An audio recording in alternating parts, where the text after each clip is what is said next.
तहरीक इंसाफ की हुकूमत पर मईशत के एदाद-ओ-शुमार के हवाले से तनकीद हो रही है कि जो गैर हकीकी एदाद-ओ-शुमार हैं वो आने वाले साल के लिए रखे जाते हैं, पिछले साल के सही नहीं बताए जाते हैं। एक और नंबर है जो मुसलसल बदलता रहा है, वो गुज़िश्ता हुकूमत के बारे में है, गुज़िश्ता 2 हुकूमतों के बारे में है। जो वज़ीर आज़म इमरान खान ने अपोजिशन में कुछ और था, हुकूमत में आए तो कुछ और था, और आज जब बजट स्पीच कर रहे थे हमाज़र साहब तो एक और नंबर सामने आया है।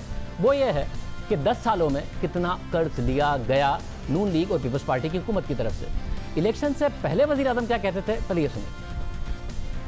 आज रात को 12 बजे इस हुकूमत के 5 साल पूरे हो जाए। इन्होंने 5 सालों के अंदर, सिर्फ 5 सालों के अंदर पाकिस्तान का कर्जा 13,000 अरब से 27,000 अरब पे लेके गए। 10 साल में पाकिस्तान का कर्जा गया है 6,000 अरब रुपए से 27,000 अरब रुपए। 60 साल में पाकिस्तान का कर्जा चढ़ा था जो पाकिस्तान के ऊपर 6,000 अरब था। पिछले 10 साल में 6,000 से 27,000 अरब पे कर्जा चढ़ा है। नून लीग कहती रही कि 27,000 कर्ज हमने नहीं लिया, हम 24,000 तक कर्ज को लेके गए थे, मगर वज़ीर आज़म उस वक्त ओपोजिशन में बज़िद रहे। मगर हुकूमत में आने के बाद ये नंबर उन्होंने और बढ़ा दिया, ये 27,000 की जगह 30,000 हो गया। 6,000 अरब रुपया कर्जा इकट्ठा किया था 60 सालों में, और 2008 से 2018 वो कर्जा 6,000 से कितना पहुंचा, 30,000 अरब। 60 सालों में 6,000, और सिर्फ 10 सालों में इन 2 जमातों ने 24,000 अरब रुपए का कर्जा चढ़ाया इस कौम के ऊपर। 30,000 अरब रुपए का कर्जा छोड़ के और हर रोज टीवी पे बैठे होके तबसरे कर रहे होते हमारे। 60 साल की तारीख में 6 ट्रिलियन था, तो सिर्फ 2008 से 2018 तक 30 ट्रिलियन पे कर्जा पहुंचा है। मगर फिर वक्त आगे बढ़ा, आज के बजट का दिन आया तो हमारे साहब ने इसमें 1,000 अरब रुपए का और इजाफा कर दिया, और क्या बताया देखिए। मैं इस मौज़े ज़बान को आगाह करना चाहूँगा कि जब 2018 में हमारी हुकूमत आई तो हमें एक मुआशी बहरान विरसे में मिला। ईवान के मौज़े अराकीन को याद होगा कि इस वक्त मुल्की कर्ज 5 सालों में दुगना होकर 31,000 रुपये की बुलंद तरीन सतह तक पहुँच चुका था, जिस पर सूद की रकम की अदायगी नाकाबिले बर्दाश्त हो चुकी थी। आज 31,000 अरब रुपए कहा जा रहा है। असल में क्या नंबर है? कल इकनॉमिक सर्वे इस हुकूमत ने रिलीज़ किया, तहरीक इंसाफ की हुकूमत ने। हम उस पर गए और उसमें हमने देखा कि कर्ज का मामला असल में क्या है। तो हमने आपके सामने स्क्रीन पर नंबर रखते हैं। पहले देखिए 2008 का नंबर, ये वही इकनॉमिक सर्वे है जो कल तहरीक इंसाफ की हुकूमत ने रिलीज़ किया। वज़ीर आज़म दुरुस्त बताते आए हैं कि 2008 तक पाकिस्तान का टोटल कर्जा 6,000 अरब रुपये ही था।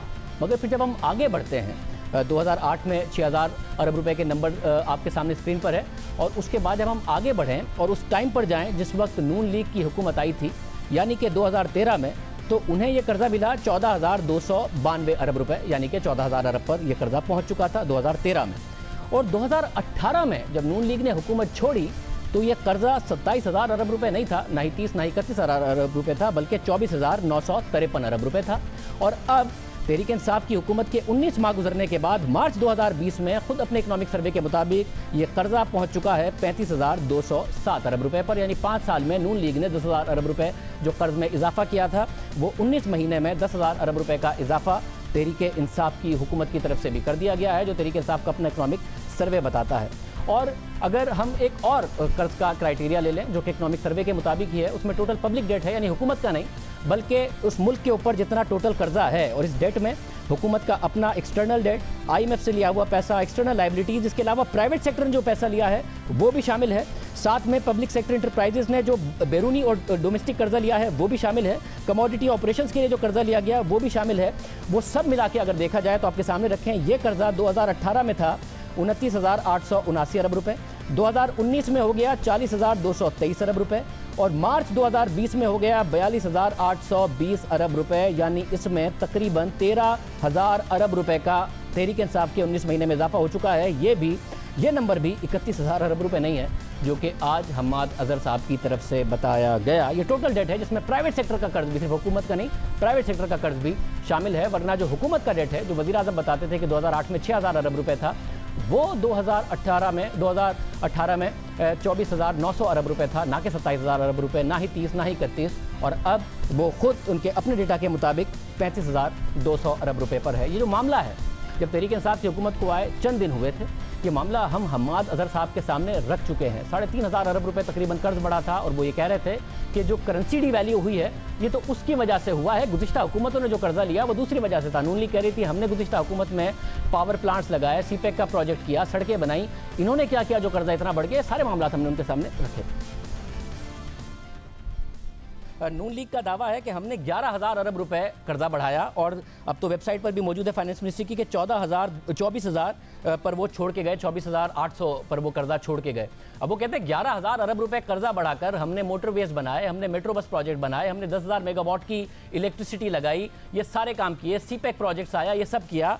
आपने सिर्फ 9 माह में 3,750 अरब रुपए का कर्जा ले लिया है। उन्होंने 11,000 5 साल में, आपने 3,500 अरब रुपए सिर्फ 9 माह में लगाया, कुछ नहीं है, सब जाया कर दिया है, पीएसडीपी भी कट कर दिया है।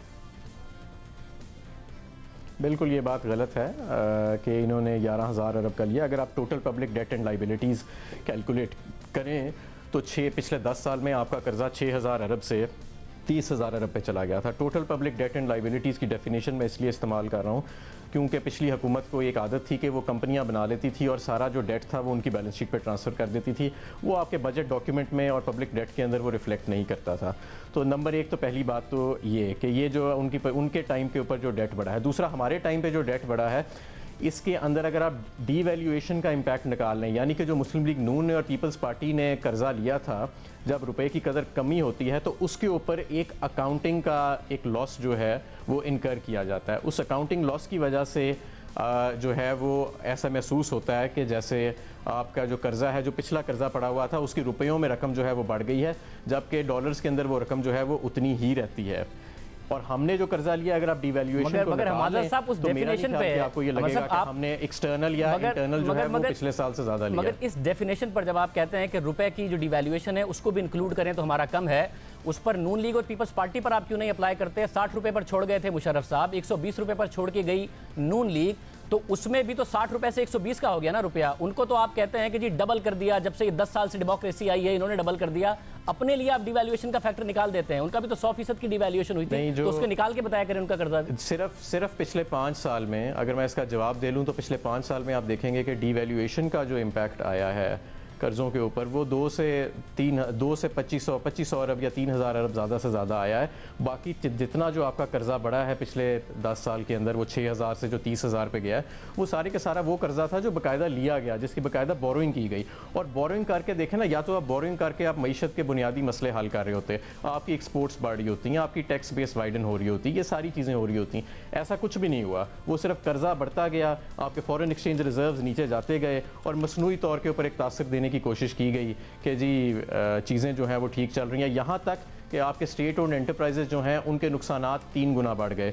आपके जो गैस और बिजली सेक्टर के जो लाइबिलिटीज़ हैं उनमें बहुत ज़्यादा इजाफा हो गया। 1200 अरब आपकी सर्कुलर डेट चली गई, 150 अरब से ज़्यादा आपका गैस के अंदर जो है वो खसारा जनरेट हो गया। ये सारी चीज़ें जो हैं वो हो गई। इसलिए हम उन पर तनकीद करते हैं कि ये जो इन्होंने कर्जा लिया है वो हमें अब नजर नहीं आ रहा कि मईशत के बुनियादी मसले हल हों। इसमें एक मसला है, के गए हैं तो मईशत तो बहुत बुरे हाल में थी। आपने कहा पब्लिक सेक्टर इंटरप्राइजेस के हालात खराब हो गए, ये सब काम हो गया। आपने जो आके कर्जा लिया है, स्टेट बैंक की जो लास्ट रिपोर्ट है वो कहती है कि आप तकरीबन 4.8 ट्रिलियन 4800 अरब रुपए 4,800 अरब रुपए बोरो कर चुके हैं, जो कि पिछले साल से 2.5 गुना ज्यादा है, जिसमें से 3700 अरब रुपए आपने सिर्फ स्टेट बैंक से बोरो किए हैं। आपने कहा कि उन्होंने मुल्क की मईशत के लिए कुछ नहीं किया, हालांकि उनका दावा है कि हमने 10,000 मेगावाट का बिजली लगा दी, हमने मोटरवेज बना दिए, हमने मेट्रोज बनाए।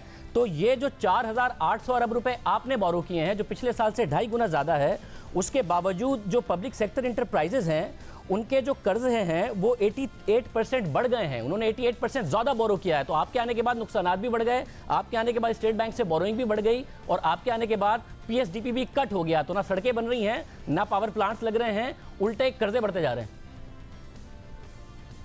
नहीं, ऐसे नहीं है। देखें, अगर आप इसके पूरे कॉन्टेक्स्ट में देखें तो स्टेट बैंक ऑफ पाकिस्तान का जो कर्जा लिया गया वो कमर्शियल बैंक्स जो हैं उनके कर्ज़े को पहले तो रिटायर करने के लिए लिया गया था। तो एक बहुत ज़्यादा रकम जो है वो रोल ओवर की है कि आपने स्टेट बैंक को इस्तेमाल किया कमर्शियल बैंक्स के जो वाजिबात हैं उनको रिटायर करने के लिए। दूसरी पब्लिक सेक्टर एंटरप्राइज़ की मेरे पास फिगर है, 100 अरब रुपया था इनके नुकसानात जब मुस्लिम लीग नून ने टेक ओवर किया, और जब ये छोड़ के गए तो 423.5 अरब रुपए जो थे वो इनके नुकसानात थे। और दूसरी बात जो आप कह रहे हैं कि हमने देखें, इसकी तो तमाम फिगर्स जो हैं वो मौजूद हैं कि हमारी जो गवर्नमेंट एक्सटर्नल डेट है, हालांकि हमने ज़्यादा कर्जा, दुगना कर्जा वापस किया दुनिया को। जितना हमने कर्जा इस साल वापस करना है 9.2 अरब डॉलर, इतना पाकिस्तान की तारीख में किसी हुकूमत ने वापस नहीं किया। इसके बावजूद हमारे फॉरेन एक्सचेंज के जो रिजर्व्स हैं उसमें बहुत ज़्यादा कमी नहीं है उस लेवल से जिस पे हमने टेक ओवर किया था। उसमें हमारी गवर्नमेंट एक्सटर्नल डेट की जो एक्यूमुलेशन है वो भी कम है पिछले साल से। नहीं, मगर उसमें आपको 4.5 अरब डॉलर तकरीबन चाइना से, 3 अरब डॉलर सऊदी अरब से, 2 अरब डॉलर यूएई से मिले जो पहले किसी हुकूमत को नहीं मिले। तो आपको रिटायर करने में वो मदद मिली थी जो भी खत्म हो गए हैं। 10.5 अरब डॉलर से स्टेट बैंक की पिछली मॉनेटरी पॉलिसी थी, अब 8.8 अरब डॉलर के हैं, 3 माह की इंपोर्ट्स के बराबर भी नहीं है। तो वो पैसे भी लग गए, वो क्या पहले किसी को नहीं मिले? नहीं, पहले पैसे लगे नहीं। देखें, आपकी जहाँ पे आपके रिजर्व्स डिप्लीट हो रहे थे इसी टाइम पे पिछले साल जो लेटेस्ट डेटा आया स्टेट बैंक ऑफ पाकिस्तान का, जुलाई टू मार्च 4.5 अरब डॉलर की डिप्लीशन हुई आपके फॉरेन करेंसी रिजर्व्स में। हालांकि उस वक्त भी कर्जा लिया जा रहा था। पिछले साल मुस्लिम लीग नून ने 20 अरब डॉलर से ज़्यादा कर्जा लिया, हमसे ज़्यादा उन्होंने कर्जा लिया, लेकिन उसके बावजूद फॉरेन एक्सचेंज रिजर्व जो है वो 4.5 अरब डॉलर डिप्लीट हुए।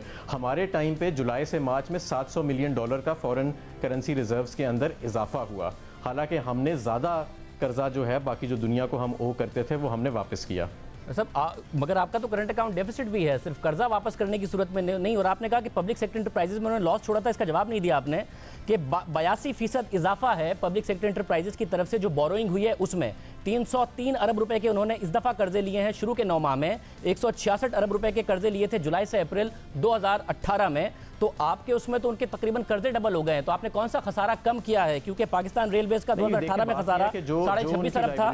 खड़ी हैं जो उनकी लाइबिलिटीज़ खड़ी हैं उनको सेटल किया गया होगा, किसी पब्लिक सेक्टर एंटरप्राइज में कर्जा लेके उसे सेटल किया गया होगा, किसी जगह पे उसको रिवॉल्व किया गया होगा, कोई अरेंजमेंट हो सकता है कि किया गया हो। लेकिन बात तो है कि नुकसानात की, अगर उनके दौर में 3 गुना नुकसानात बढ़े हैं तो इवेंचुअली किसी ना किसी टाइम पे वो नुकसानात जो हैं बुक्स के अंदर सेटल होंगे, चाहे वो कर्जा लेके हों या वो किसी और हमारे साथ। अगर आपने एक्सटर्नल अकाउंट को सेफगार्ड करने के लिए अगर कुछ मुश्किल फैसले किए हैं तो पिछले 10 माह में पब्लिक सेक्टर एंटरप्राइजेस को बेहतर करने के लिए क्या किया है?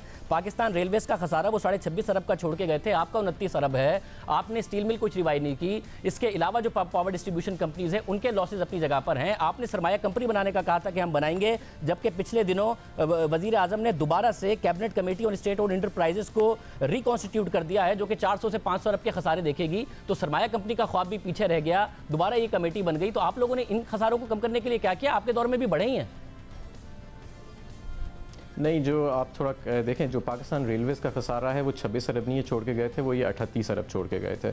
दूसरा ये कि सरमाया कंपनी का दौर में बढ़ा है वो बिल्कुल मुख्तलिफ है। जो सेल ऑफ एसेट्स कमेटी है, जो सेल ऑफ एसेट्स कमेटी है उसका काम बिल्कुल मुख्तलिफ है। सरमाया कंपनी का काम ये है कि वो जो हुकूमत की तकरीबन 200 के लगभग या 250 के लगभग कंपनीज़ हैं स्टेट ओन्ड, उन सब को आइडेंटिफाई करना है कि उसमें से रीस्ट्रक्चरिंग किस में होएगी, फाइनेंशियल उसके अंदर प्राइवेटाइजेशन किसके अंदर होएगी और पब्लिक प्राइवेट पार्टनरशिप किसके अंदर होएगी। उनका ये काम है कि उसको उनके अंदर आइडेंटिफिकेशन करनी है तमाम की के अखराजात और उनकी आमदन देख के। जो सेल ऑफ एसेट्स कमेटी है उसका काम बिल्कुल मुख्तलिफ है। जो हुकूमत के वफाकी हुकूमत के जो डिविजन्स हैं जिनके पास बहुत ज़्यादा डेड कैपिटल पड़ा है आइडल प्रॉपर्टी की सूरत में या आइडल बिल्डिंग्स की सूरत में या डेड एसेट्स की सूरत में, वो आइडेंटिफाई करके उसको प्राइवेटाइजेशन कमीशन के हवाले करना है। तो सरमाया कंपनी ने आज तक क्या किया?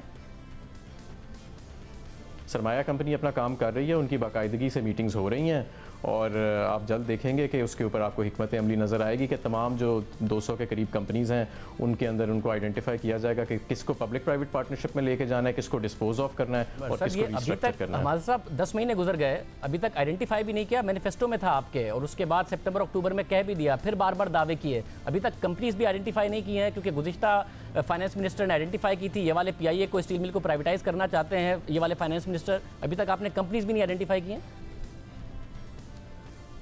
नहीं, सिर्फ स्टील मिल और PIA नहीं है, इसके अंदर बहुत ज़्यादा और कंपनीज़ हैं और आप ये याद रखें कि ये जो इनके नुकसानात हैं ये कोई एक दो साल में जनरेट नहीं हुए, ये दहाइयों में ये इस हालत तक पहुँची हैं ये कंपनीज़।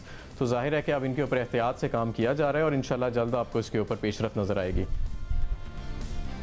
रिव्यू के 13 महीने बाद भी खसारे और बढ़ गए, कर्ज और ले लिया गया, सरमाया कंपनी ने कुछ नहीं किया और स्टील मिल प्राइवेटाइज की जा रही।